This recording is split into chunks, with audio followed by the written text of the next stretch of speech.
வணக்கம் குழந்தைகளே, நம்ம இன்னைக்கு திருக்குறள் 2 பார்க்க போகிறோம். கற்றதனால் ஆய பயனென்கொல் வாளறிவன் நற்றால் தொழாஅர் எனின். இது திருக்குறள் 2. இது ஆங்கிலத்தில் நான் 3 மீனிங் சொல்ல போகிறேன். What is learning profit and man if it has not led him to worship the good feet of him who is pure knowledge itself?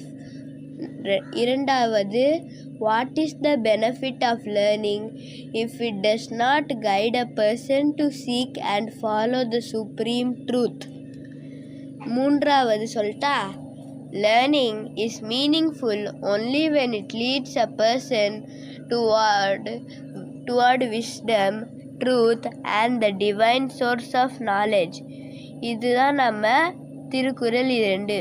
நன்றி குழந்தைகளே.